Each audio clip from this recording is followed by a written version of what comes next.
Wonderful. Good afternoon and welcome to Hampshire Chambers podcast. We're calling this podcast the People by People podcast. Essentially, the reason why we've done this is to really highlight members, highlight them and a bit more about themselves behind the business. We are streaming live on Facebook, Instagram and YouTube. So thanks for tuning in if you're tuning in.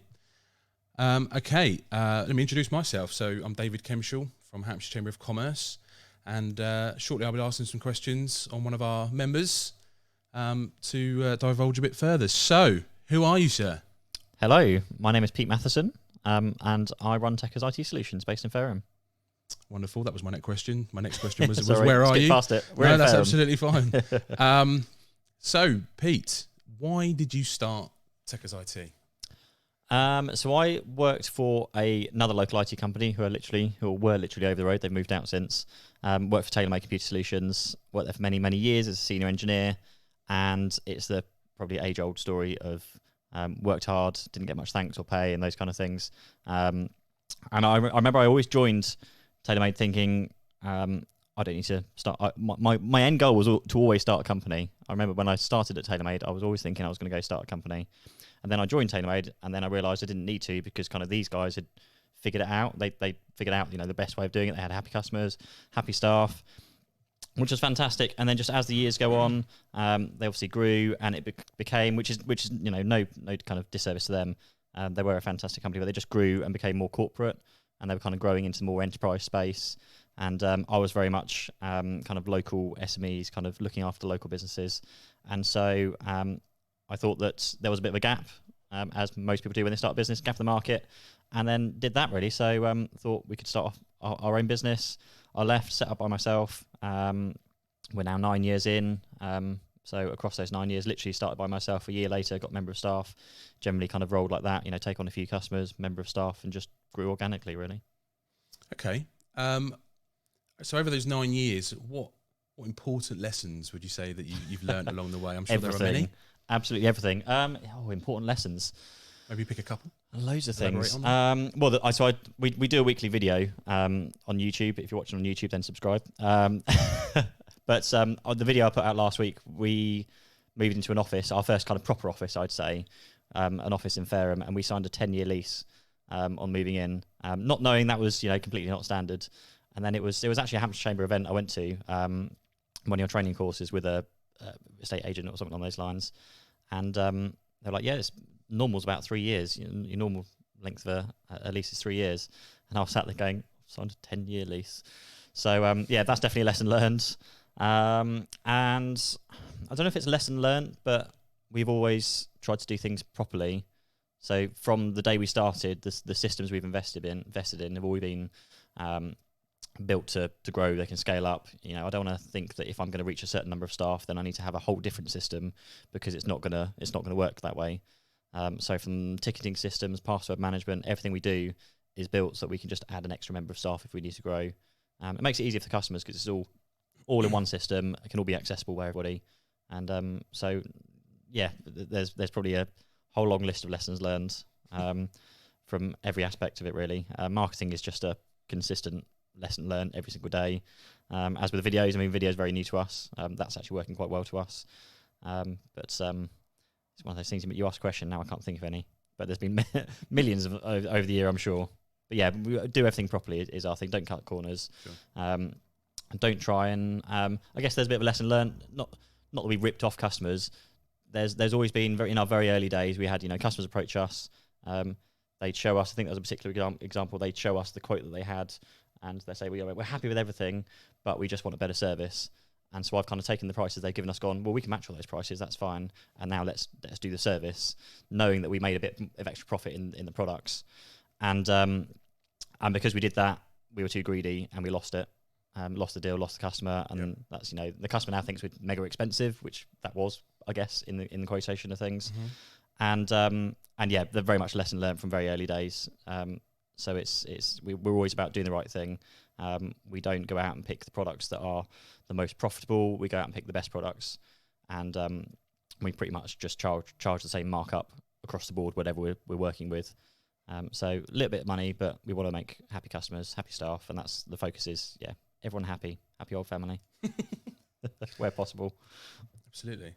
What I'd like to ask you about is your influences. So whether that's from a personal perspective, like a father or an uncle, or someone that maybe you watch from afar, maybe on social media or whatever, from either from the starting stage of thinking, do you know what, I'm going to start my own business because I've had, I've got some good advice, I've got some good backing from friends or family or whatever. Who would you say have been your biggest influences in your life? Oh, there's been a lot of them over the years, and there still is, depending on which, I guess, topic we're talking about.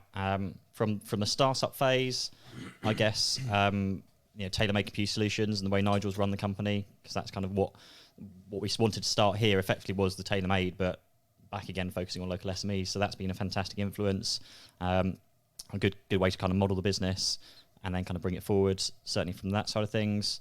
My dad's been very helpful. He used to sell, I think it was photocopiers and printers and those kind of things. And then later on he sold internet connectivity into schools, and he was dealing with like multi-million pound contracts and what have you. So he was very good for any kind of business advice I needed when we were starting up and how to deal with things. And then as the business has kind of taken on staff, taken on customers, influences now are more like books I'm reading, audiobooks I'm listening to, coaches or role models. I pick up a ton of tips from Nigel Bottrell from Entrepreneur Circle in terms of marketing stuff, which is marketing is very much just throwing things and hoping it sticks and works at some point, and still very much is. And there's just tons and tons of books. Mike McCallowit's Profit First for me is I say in all my videos, but it's my all-time favourite read, because that's not that we're bad at managing money. We always ran everything out of one bank account. And Mike McCallowit says Profit First is a way of splitting it all up. So you've got smaller bank accounts and you're kind of putting a little bit away every month. It's meant that when we've moved offices, we've had money set in an account ready to spend. We've not had to do the whole like finger in the air. Oh, I think we can afford to move offices. So it's been great for things like that. Gino Wickman's Traction. I can scroll through my Audible list, I'm sure. But it depends. And then the video side of things, like I said, we're huge on video nowadays. Peter McKinnon, Matty Haboya. There's tons of YouTubers who have got like millions of followers and millions of subscribers, and I take quite a lot of influence from them, because I'm trying to kind of take what they're doing but do it in the business world. And that's going very well so far. So it's fun, it's interesting, it's different, which is quite nice. Good. Hopefully people watching this can start watching some of those people, some of those influences, and hopefully it'll have the same effect on them as it did with you. That'd be good. So completely, again, sort of continuing forward with the questions that I have for you. If you had, or if there was, a magic time machine and you could rewind back to your 16-year-old self, would you change or would you give yourself any advice? What would you say to the 16-year-old you? Would you not say anything, or would you potentially even change the whole route of the direction that you took as a 16-year-old? No, I wouldn't change anything. No, not at all. I mean, you always think that you go back and you change things, and there probably are little things I think of and go, oh, I wish I hadn't done that, wish I hadn't done that. But then ultimately, everything I've done has brought me to where we are here. I've got a lovely wife, family, friends, business, great customers, great colleagues. Probably nothing I'd change. Absolutely nothing. Good. There's a short answer for you. No, that's lovely. If you could give advice to anybody watching this podcast, what single most important thing would you say is a great piece of advice? Could be personal, could be business. What would you say? One piece of advice. Oh, I don't know. A real golden nugget of advice. I don't have many golden nuggets of advice. That's one of these like school questions where you get asked like, so what's your best personality trait? What's your worst personality trait? Strengths and weaknesses. Exactly. One piece of advice really. I think being patient helps quite a lot. Okay. Definitely being patient, because there's a lot of things that happen and you're constantly wanting the next thing to happen. Lots of the marketing stuff we put out, you put something out and then you just sat there looking at it, staring and waiting for things to happen, and it just doesn't. And lots of the things, of course, around like new businesses are growing the new business, and that is a huge part, because you can do all the setup, you can have a great product, but the marketing stuff is something you really need to work on. Mm-hmm. We've been very fortunate. We've grown a lot. Well, we've pretty much grown always through organic customer referrals to other people, which has been fantastic and really, really good. Yeah. It's nice to get to that point. But I think it's just patience and make sure you're just doing, it goes back to doing the right thing again. Make sure you're not cutting corners. You do things properly. Get a ton of advice. I think that probably might be it. If my advice is to get a ton of advice, avoid business coaches. I've always tried to avoid business coaches. Okay. And I have this. I've got a personal bugbear at the moment. That I want to find like a local mastermind group, Okay. like where there's like other business owners in the room, and you can sit down and you can bounce ideas of each other, and they're all kind of the same. I'm not talking about the same like turnover level or anything, just the same level of kind of knowledge in the group. There's some groups I've been to, and I've been trying to teach the person next to me how to log into Facebook, and it's like, you're a business owner, you should know this by now, and you're doing all this stuff over here, and yet you can't log into Facebook. But and I'm looking for a group like that, and there are lots of them around, but then they'll charge you like £1,000, £2,000 a month to like be in the group. It's like, if there's 10 of us in the group that all want to be there, why do I then need to pay £1,000? It's the power of time, isn't it? It's getting everybody's time and that value of time, isn't it? Yeah, very much so. So that's something, a bit of a personal mission I'm on at the moment. But I'm on the advice thing. I know I'm talking a lot here. It's very rare I get to talk. I normally ask the questions. On the advice thing, I'm just about to start up my own separate. So with the videos we're doing, obviously we put out a load of video content on advice, tips and things, and we've actually had a load of interest from other IT companies, which is something I never expected would have happened, because the main reason for the videos is so our customers and prospects and potential customers out there get to see the real me, the real Tekkers, and see what we're all about. But what's actually happened is I've actually had direct messages, I've had letters through the post from random IT companies all over the country, even some from over in the States as well now on Reddit, saying like, oh, I found that was really good. Can I ask you a few questions? Can you mentor me? Can you drop me some advice? So I'm now just about to start off a little separate kind of side project, I guess, but it's very much, my focus is Tekkers. I'm not doing anything else but Tekkers, but just I like helping people. And so no like big nuggets of advice. It's just kind of small bits along the way, I think, really. And so that I'm trying to set that up so I can kind of push out those bits of running a company stuff that's not necessarily appropriate for the Tekkers side of things. It's how to run Instagram adverts. Like, our customers don't really care about that. From an IT point of view, but the business owners might care about that. Yeah, there we go. That's my answer. Thank you, Pete. I think I might have lost the way a bit there. No, absolutely not. It's pretty clear that there are many, many passions in your life, from electric cars to innovation to tech, that kind of stuff. Yeah. What would you say is the peak of your passion, and just talk a little bit about it? Everything. I think is for You're me. Passionate about everything. It's just very much so. I think it's just when I get into something, I really get into it, and I think it comes back to the whole like doing things properly.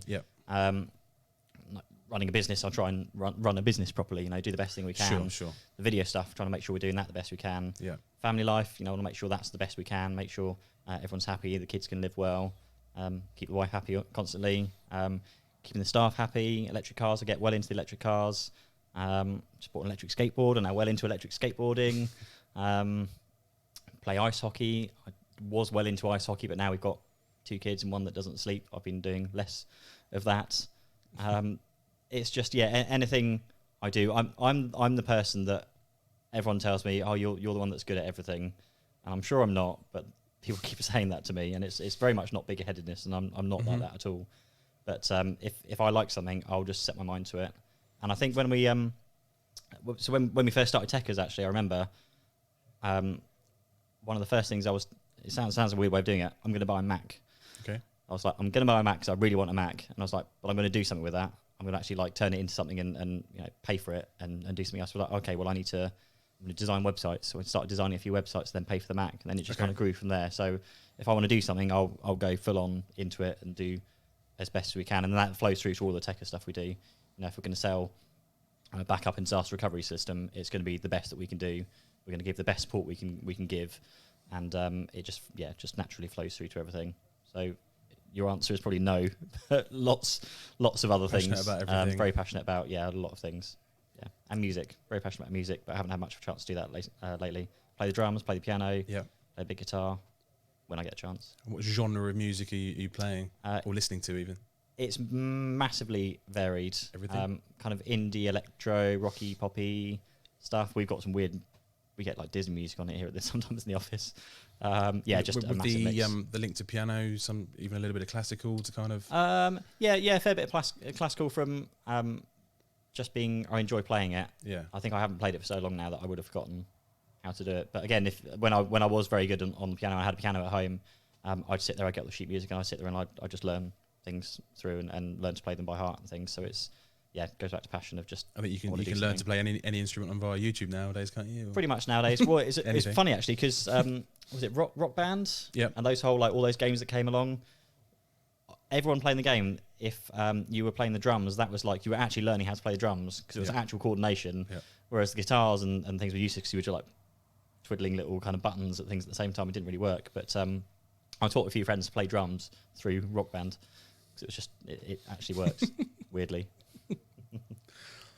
Brilliant. Okay, so as we almost bring this interview to an end, I've got some a quick fire round for you. Okay. Cool. Okay. So try not to think too much about the answer, and just whatever is your preferential answer. Okay. So, Coke or Pepsi? Coke. Burger King or McDonald's? Burger King. Ferrari or Lamborghini? Quick. Tesla. Ferrari or Lamborghini? Oh, Lamborghini. LinkedIn or Twitter? LinkedIn. Apple or Android? Apple. Football or rugby? Neither. Football or rugby? Rugby. Netflix or Prime? Netflix. Champagne or gin? Champagne. Zuckerberg or Gates? Gates. Drive fast or drive slow? Drive fast. Carefully. Sure. Brilliant. Thank you, Pete. Cool. You're welcome. So, in summary of everything that we've obviously gone through, I'd now like you to list 3 USPs for Tekkers. What comes to the front of your mind? 3 USPs. 3 USPs. This is quite easy because I actually did a video. It was all about the videos. I did a video about this about a month ago. It's difficult with an IT company because everybody says the same thing. They're all proactive. They all have expert engineers, all these kind of things. But we lost the camera. I think lost the camera. Everyone's proactive. They've all got the expert engineers and respond quickly. So I could sit here and say that, but everyone's just going to go, well, that's me. That's my IT company. The difference about us is I'm an engineer at heart. I'm always a techie. Yeah. We started the business to fix things, to get support our customers. We didn't start the company to make money. It was more a passion of we want to fix things. Relates back, I guess, to me wanting to help out like the new business owners. Like it's just that's fixing something, but just in different manner. So that's one thing. Continuing that, we're not looking to sell off. It's not. This isn't a get rich quick scheme. I'm not going to sell it in 2 or 3 years' time. This for me, my retirement plan is this. I'm going to carry on until as long as I can, and then I worry about that in like 20 years' time, 30 years' time, or what have you. Whereas I know a lot of other IT company business owners are sat there thinking about what's there. We get asked often, "What's your legacy plan? What's your retirement plan?" Like, I don't have one. Like, this is it for now. Just let's deal with this, and then worry about that when I want to retire. Yeah. Like I say, we were very much a technical support company. We weren't. I didn't start selling mobile phones and then decide to go into IT. It's always been a passion of mine, and it's the way we want to go. Obviously, there's lots of development in technology. There's all the cloud stuff coming out. Yeah. Security is a big issue nowadays, which is great because that's the stuff we can help with. But it's comes down to passion again. This is what we want to do. We're not in it to make a quick buck. We want to do the right thing by the customer. Want to part with the customer, but again, everyone says that partner with their customers. But it's just a passion. Hopefully, that comes across in all the videos, and that's why we've done the videos because it brings out the personality behind the company. You're not just your USPs slapped onto a bit of marketing material that any company could probably put their logo on the top, and then it would be the same. It's all about the personality behind it, really. So that's us. Brilliant. Cool. I don't know if that was 3 things. It's near enough 3 things. I'm sure we can dissect more it like into 12. 3. Absolutely. Before we wrap up, any questions coming through on Facebook? I know I didn't tell anyone to pop onto Facebook and message us. Nothing on Facebook. No. Brilliant. Unfortunately not. Okay. First stream. Yep, this is the first of many to come, guys. So, Pete from Tekkers IT Solutions, thank you very much. Appreciate your time. Thanks for having me. Appreciate the studio. Welcome. And thank you everybody for watching. Please tune in for the next one. It's into the next Hampshire Chamber of Commerce People by People podcast. Have a good afternoon. Cheers.